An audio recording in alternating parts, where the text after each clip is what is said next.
that everybody silence their cell phones and remove their hats as we stand for the Pledge of Allegiance.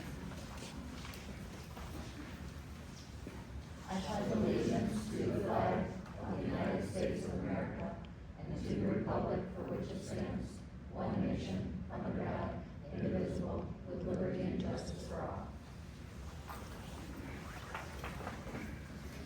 All right, can we do the roll call, please, Mrs. Keller? Haney. Hanson. Baker. Montague. Murphy. Reinerson. And Luck. Present. All right, I need a motion to adopt the agenda as presented. So moved. Second. It's been moved and supported to adopt the agenda as presented. All those in favor? Aye. Opposed? Motion carries. Up tonight, first, as always, are our reports, and we will turn things over to Elizabeth Story for the student board report. Good evening, everyone. I'm going to start with Linden Elementary today. So they wanted to give a special thank you to the families for donating over 2,020 canned goods and boxes, box food items for the Stuff the Bus, and then they're doing a POW Secret Santa shop like I kind of talked about 2 weeks ago, but it's open for students starting the 9th and it's through the 13th. At the middle school, they are doing they started the NWEA winter testing for English and math. They have a peanut butter and jelly collections thing, and they have just started collecting for this holiday season. And then the athletics have been going very well over there with volleyball, wrestling, kind of everything over there. I mean, volleyball's currently playing right now. And then kind of just with the high school and just events all together, the Holidays Happening Parade is this Friday, so many students from all over the district are very excited about that. Linden High School's Grind, for people who don't really know what that is, it's a special ed program that sponsors the Grind, and their students take carts around the classes with snacks and beverages, and teachers can choose if they would like to participate or not, and students can buy stuff like for class everything. And about last week or 2 weeks ago, they actually were raising money for Elle, the student with cancer. So they started doing that, which I definitely wanted to tell you guys about because it's actually amazing that they're doing that. And then so it was heartwarming. And then also NHS is looking for opportunity service hours. So if anyone has anything at all, just let me know and I can kind of tell them about that because we're always looking for opportunities. And then the Follies is tomorrow night. The first show is at 5 and the second show is at 7. The money goes to the Angel Tree and local Christmas Express. And then winter sports are in full spring. There was a basketball game last night here. Girls won by a lot, and boys lost by 1. And then NWEA is now also open at the high school, so we started that this past week. And then today we had our second blood drive of the year, and then they plan to have a third one in the spring. And that's what I have for you guys this week. All right, thank you very much for sharing all that information. All right, we will turn things over to Mr. Soselsky for his superintendent report. Thank you and welcome everybody this evening. I do have a couple things to report out on. First of all, the annual Faculty Follies is scheduled for tomorrow, December 5th. Show times are 5 and 7. Tickets are on sale at all of our buildings. I don't want to say this, but I have heard the 5 o'clock show may be sold out. So just FYI on that, which is a good thing. So there is a 5 and 7 o'clock show. Tickets are $5 a person or $20 for a family. All proceeds benefit the Linden community through Angel Tree and Christmas Express. On Thursday, also tomorrow, the Genesee County Area School Board Member Association will host their annual holiday service and recognition at Zenders and Frankenmuth. Our very own Scott Baker, John Reinerson, and Michelle Shana will be recognized for their years of service to the Linden Community School District. So congratulations to John and Scott on that. Lizzie talked about the Holiday Happenings Parade and fireworks, which take place tomorrow and Friday in downtown Linden. The parade starts at 7 o'clock. It'll travel through downtown Linden. Usually ends around 8:30, and then boom, the fireworks take off. So pretty exciting. If you've never been down there, there'll be 5,000-6,000 people in downtown Linden. It'll be a lot of fun. If you get a chance, I'd head down that way. On Monday, the district's threat assessment team met to review the processes and protocols associated with conducting threat assessments. We are required to have at least 2 district team meetings a year. These meetings are beneficial as it allows team members to communicate opportunities to keep all of our students and staff safe here at Linden Community Schools. And then the last thing I have is Christmas extravaganza. So I had a wonderful time attending the 8th annual Central Elementary Christmas extravaganza. This is a charity event where our students rent a table. They make products, mostly in the holiday theme, and then they sell them to people like me that show up. And so there is a rental. The students actually rent a table to display their goods. $5 for the rental, and there is a $1 admission charge for everybody that shows up. Those monies go directly back to Linden families. So that's a give back to our community. Students do keep the profit from their sales. So again, when you really look at it, it's our students at such an early age learning about giving back, learning business, entrepreneurial skills. So kudos to our teachers and our staff at Central Elementary. And this event, along with many other elementary events and activities, would not be possible without the help of our PALS group. So on behalf of Linden Community Schools, I would like to thank our PALS group for their support of Linden students. We've had them for many, many years, and they've done a fabulous job with all of our events and activities and providing support and resources to make sure our students are successful. That's all I have. All right, thank you very much, Russ. Are there any board members with reports this evening? Mr. Montague? Thanks, Ms. Luck. Good evening, everybody. Last month, I had the opportunity to attend a couple of meetings on behalf of the district. One of them was the annual CTE Advisory Board meeting, which that is the Career and Technical Education Program. So Ms. Parkin invited me to that. And it was a collaboration between the 3 districts, Linden, Fenton, and Lake Fenton. And each of the districts talked about the things that they were doing around those programs, mostly around the marketing, the finance, and the accounting programs. We talked about how the school store here is going to be doing a lot of their own apparel. So I'd say that we're pretty far ahead of the pack there in some of the things that we're doing. So it was fun to be a part of that. And one of the other things that I appreciate is that they've got a certification program for the Microsoft Office suite, and they were asking some of us there if we see that in kind of our work lives, and certainly I think even though the schools use a lot of the Google programs, we do see that the PowerPoints and the Words and Excels are used out in the world, so it's good to see that they're actually offering that certification. And then I also attended the Genesee County Association of School Board Members meeting, and so a couple of messages from there just for the board. So they talked a lot about attendance. If we do say that we are going to attend one of the dinners like the one that we're going to on Thursday, or even the scholarship dinner that's held in the spring, to make sure that we attend, because I don't think we're guilty of this, but they have had people that RSVP and then don't show up, and that obviously costs the organization money because they make the food and whatnot, so they want to make sure that we brought that message back to the board. And then the liaison for the superintendent's group, Paul Goddard is the superintendent from Kersley. He was talking about some of the things that the superintendents have been discussing. I think Mr. Soselski touched on it, which is there's been a lot of talk about safety and security and threat assessments over the last few meetings. It's been a real hot topic, but they were encouraged to talk more about best practices and essentially going roundtable with all the districts to talk about things that districts are doing well and maybe things that we can learn from. And Mr. Soselski and I spoke, and he confirmed that is definitely a agenda item for next year. So all good things. That's all I have. Thanks. Awesome, thank you very much. Any other board members with reports this evening? Okay. You'll have to forgive us too, our microphones are running a little loud tonight, so we're trying to figure that out as we're shouting into them and getting a little bit of feedback here, so we'll try not to have it too bad, but. All right, up first this evening, for special presentations and recognitions, our school nurses are here to give a presentation to the board, so we thank you and welcome you to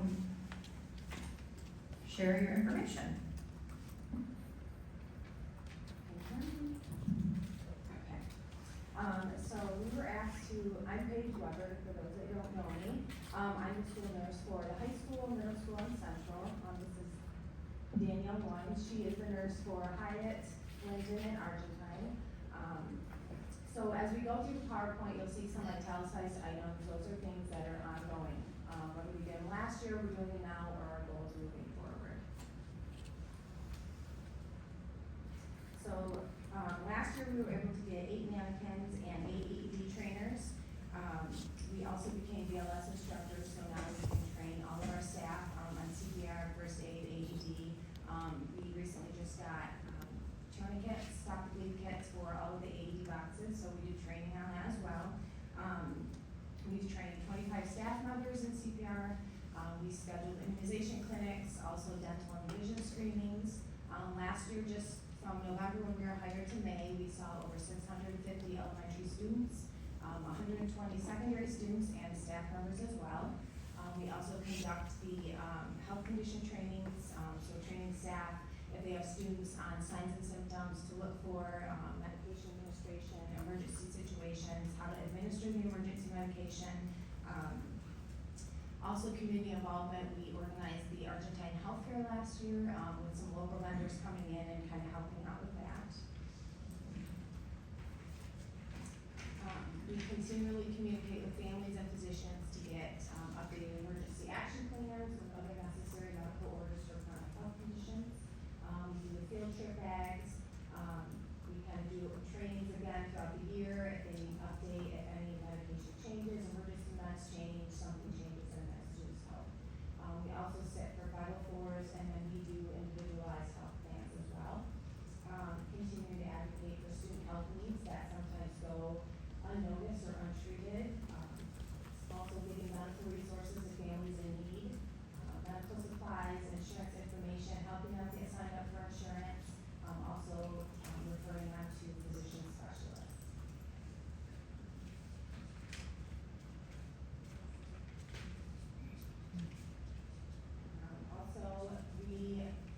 Current progression now, things that we're doing this year. On the 12th, we're training 23 staff members in CPR and first aid. On the 6th, 6 to 8 members at Argentine. Like I mentioned before, we've got stop the bleed tourniquets for all the AED boxes, and we're conducting those trainings now. We're continuing to do alert drills, really getting staff comfortable in those uncomfortable situations, emergency situations that arise. We're able to get over $500 in medical supplies from donors' shoes for the district, and then continue to keep the district compliant with guidelines and requirements by the Michigan Department of Education as far as trainings, medication administration, communicable diseases, what we're reporting to the health department, things like that. And then continuing to have monthly meetings with all Gen Z county nurses.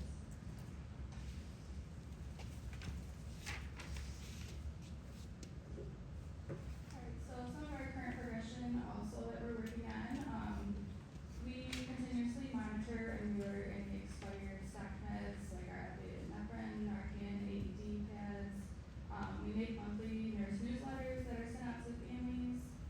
We refer students to outside healthcare providers when necessary to coordinate their care. We continuously track, student health records, identifying, potential health issues, and coordinate any interventions that are needed. Provide support during emergency crisis situations at each school. We support staff with medical concerns in regards to students, educate students and their families regarding their health conditions and healthy practices. And then some of the things moving forward that we plan to start working on, or have just maybe started working on, we're gonna apply for all 6 of our buildings to become Michigan Heart Safe schools, which is good for 3 years. And we're gonna try to work on more frequent meetings and trainings, again, just to get the staff comfortable with those emergency situations. Continue yearly trainings prior to the start of school so that we can start off with everyone feeling comfortable with their students and any health conditions that they have. And then we'll continue to monitor for medical compliance and making sure the staff are following school policies and state laws as far as, making sure we have the correct physician orders, meds are labeled, counting meds, not getting expired meds, things like that.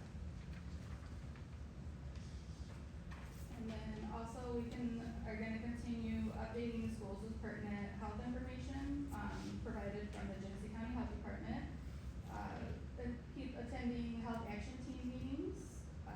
We're currently starting to work on the cardiac emergency response plan, which recommend policy changes according to the CDC, the American Academy of Pediatrics, and the Michigan Department of Education. The Genesee County is also going to start, a medical database to kind of track the amount of kids that are sent home by staff, versus the nurse, if they're necessary, could they possibly stay in school, try to kind of track like the amount of absences to see if that's increased or decreased from having nurses in the school. So that's all we have for now, but if anyone ever has any suggestions, for us, we are happy to hear them. Thank you. Okay, thank you both very much for the information. I have just a quick question. I was just curious, and I don't know if any other board members have comments or not, but I know it kind of, you know, the nurses program at our district is kind of new, and you're spread thin amongst all the buildings. But when students come to you during the day, do you like reach out to parents or like to let them know like, oh, I saw your student today, you know, they had a paper cut on their finger, I put a Band-Aid on and send it back to class? Or do you just like It put the depends Band-Aid on on and the send it back to class? expense, like if they come with a paper cut, no, we don't reach out to parents. Any head trauma, any head bumps, we always do. Fevers, stomach aches that we think are like persistent more than a little while of time, we always reach out. We try to send back to class 2. Yeah. And then we'll see, okay, second time, third time, maybe let's give them a call. And we noticed too, just sometimes having the child call the mom is easing some anxiety, and suddenly they're like, I'm great, I'm gonna stay in school, so. I was just curious more so from like a kind of a personal situation standpoint. My nieces attend a different district and they have a nurse at every building. And my one niece is a frequent flyer to the nurse. So my sister's getting like almost like every other day emails that she went to the nurse for an ice pack or a blister from the monkey bars or whatever variety of things it is. So I was just curious if you're seeing that, like students like coming because maybe they just want to interact with you for a moment. Sometimes we do. And what that like communication looks like. So I was just We curious. do send a note every time we give up PRN medication, so they're not double dosing when they go home. But we don't call for everything. Parents, I mean, some parents want you to call, and then some get mad you call, so really there's no win either way. So we just kind of We do go our with our, best. our gut, yeah. Well, thank you very much. Are there any other board members, Mr. McDonough? Not so much a question, as I guess question/comment. Funny that this comes up because earlier today at work, a coworker mentioned they have a high school daughter who's not feeling well, and she was like, I sent her to school because she'll go see the nurse, and then if she gets sent home, it'll be an excused absence. If I don't send, so it just seemed odd for me that, you know, hey, if your kid's sick, keep them home. Yeah. But I wondered, you know, do you see, can you really tell, do you see that at all with your interactions? Yeah, I or? see it quite a bit in the younger kids. I always ask them any questions, they're probably annoyed with me.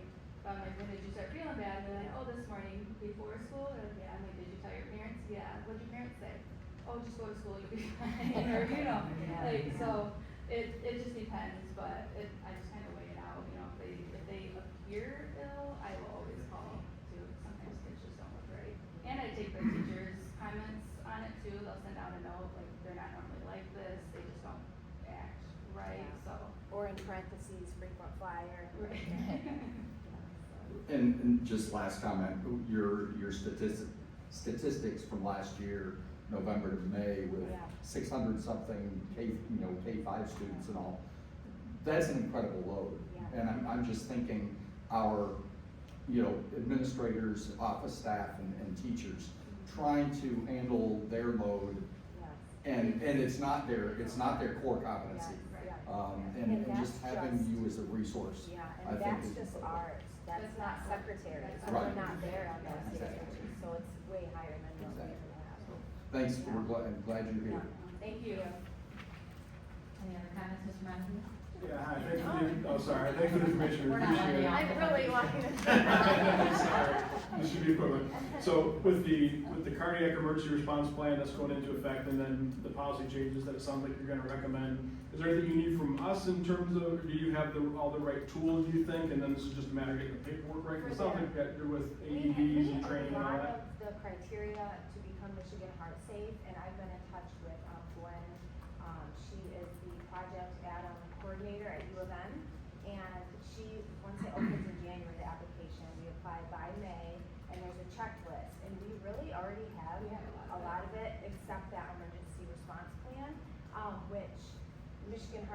schools did a rough draft for schools to use, and you just kind of fill in. So we will need that like approved, but you just fill in like the school information. So I've had a couple principals working on that, and then I'll send that to her so she can say, well, we need this, we need that, you know, and then that would be brought to you guys to approve or not, and then we should be fine to have all 6 schools recognized for that, so. Awesome, that's Yeah. great, thanks so much. I'm not, hold on. Oh, I'm just gonna stay. In your slide deck, you have monthly meetings with all Genesee County nurses. Is that Yeah. school specific, school nurse specific?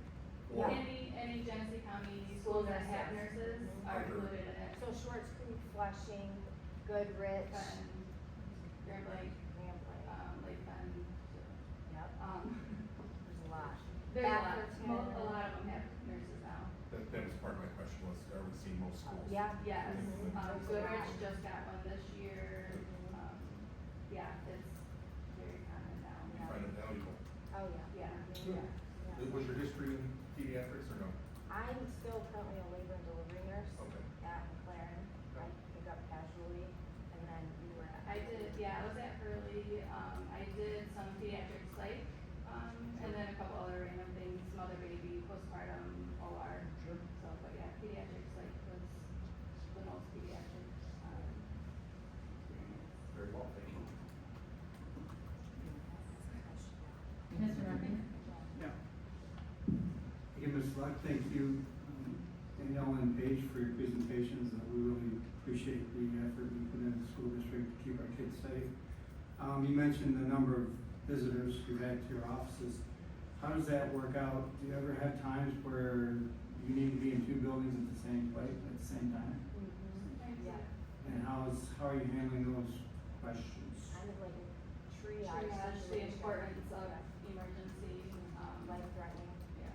Do you guys ever flex into the other person's territory when, like, I know Paige, you're in this campus and that's nice, but Danielle, with having Argentine as part of your responsibility, it's kind of a reach for you out there for now, and hopefully, well, it will change in the Right, future, but. yes, sooner at we least- cover, Yeah, but no, we cover each other too, so if one of us are off for the day, like I've been called to the, elementary and, or I'm sorry, the middle school and the high school before.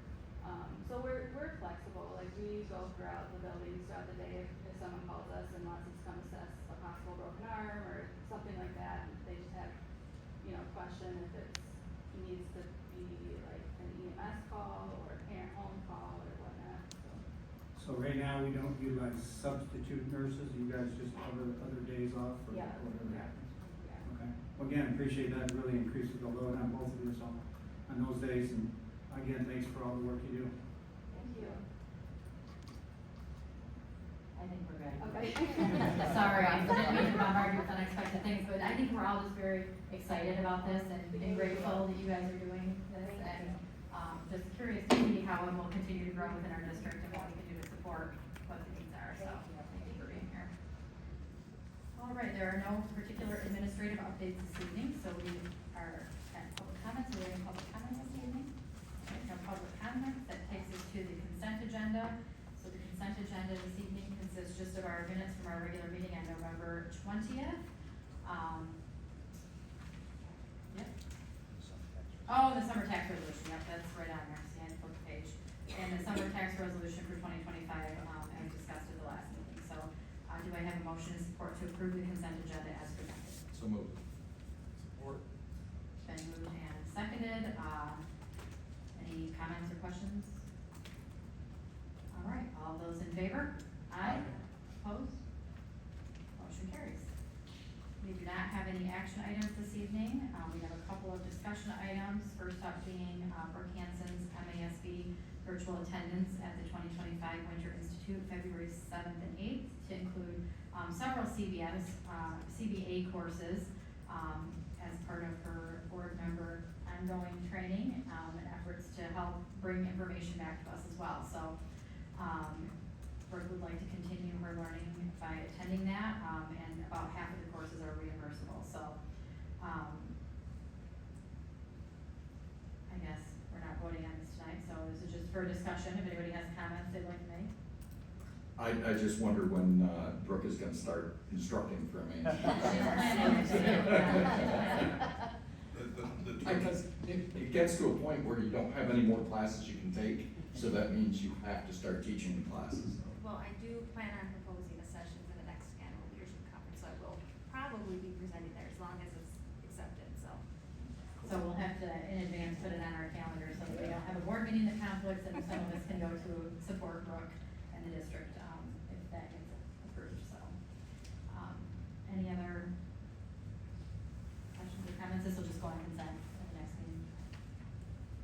All right, well, thank you, Brooke, for continuing, and also, I should know, Brooke also is very good about sharing information back with other board members after these, like, when she gets PowerPoints and information, has questions, like, we'll share back with the board, things that she learned, which is valuable for all of us. It's nice to have just the clip notes, I guess, or whatever, the cheat sheet, that you can create your own chat GPT maybe for questions that we might have on things, so. All right, up next is the LHS choir music trip to Chicago, March 2025. So I know we have the proposal here. Russ, do you have any comments you wanted to make on that? Yeah, no, just, this is, the first time that, we've taken a trip of this nature with our music department, to give our students interested in going the opportunity to attend the Chicago performance, a Broadway performance of Beetlejuice. They'll be exposed to other type of musical performances, associated, with the arts, including visiting, different museums and different, sites that Chicago can offer. The trip will cost approximately $600 per student. It includes travel, it includes the hotel, tickets to the shows and sites, some food choices, and so on. So John Bennett is with us tonight. He's actually will be the individual kind of heading this venture. So I'll turn it over for board questions. All right. I don't have any particular questions. I guess comment. I always appreciate these types of opportunities for our students. So thank you for bringing it to us, putting it together for students. Generally, whatever the cost is per student is like you can't even put a cost on the experience that they get in these types of opportunities. Especially for students that may not be able to normally travel and see these types of things. So I think it's an amazing opportunity for students that want to participate. I don't know if other board members have questions or comments. Mr. Maker? Not so much a question as a comment, as I've been to quite a few performances there, and I just think this is a great opportunity. I mean, we have a lot of opportunities around, here, but to go to Chicago to see it, on those stages and those, theaters and everything, I don't know where this is gonna be at. We did this trip pre-COVID, basically this exact same trip, to see Hamilton. And so, I think I can't remember which theater it was. I think it was probably the main one that they used for the national tours of, Broadway. And I can't remember which theater this one is either. I can look in the travel packet, but I assume it's in the same area. Yeah, I saw Ragtime and a few others there, and just a great experience. So I hope as many kids as possible. We have some outstanding musicians and singers in our program, so I think they deserve this opportunity. So hopefully they take full advantage of it. Thanks for taking this on. Mr. Murphy, you have something? Thank you, Mrs. Luck. Mr. Bennett, how many other things besides the Beetlejuice performance will you say? In the packet, we have them, it's just a one-night thing, so we're trying to make it accessible to the students. We're gonna try and fill one bus, so we're looking to put about 48-ish kids on there. So to keep costs down, we're gonna utilize a lot of the like museum passes that you can do there. So they're gonna go to the Museum of Science and Industry. They're gonna go to the Field Museum. We're gonna take a quick trip to the it's not the Sears Tower anymore. It's the Willis Tower. Thank you. We'll do a quick pit stop by Navy Pier and stuff. But the two museums and the Broadway musical are the big ticket items. We're gonna take them out to Gino's Pizza and stuff, and stop real quickly by the Michigan the two museums and the Broadway show are the big ticket items. Very good, thank you. I know this will probably scheduled to go on consent for the next meeting, but I'm thinking maybe if we, make a motion to approve this tonight, that some of these kids could put it on the Christmas list. Cause it's not super cheap, maybe they could ask for donations towards their trip if we're able to get things going tonight, so. Yeah, I'll make a motion for that. I'll support that. All right, so we have a motion and support to approve the LHS choir music trip to Chicago, March 2025 as presented. Any other questions or comments? All right, all those in favor?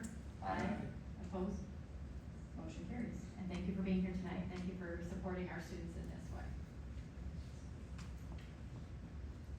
All right, we do need a motion to, we need to appoint a hearing officer this evening, for closed session. So I need a motion and support to appoint Russ Siselsky as the hearing officer to rule on procedural and evidentiary matters pertaining to this meeting's consideration of student discipline.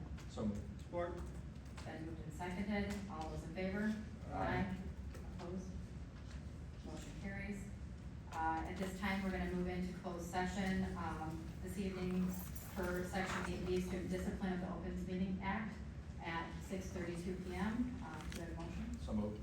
Support. Been moved and seconded. All those in favor? Aye. Motion carries. So at this time, we are moving into closed session. So students that are here for class, you're gonna get off the hook easy tonight. Any one of us can sign your sheet right now, so just bring it on up to us. You are welcome to stay. We will come back into open session after our closed session discussion, but you're not gonna miss much.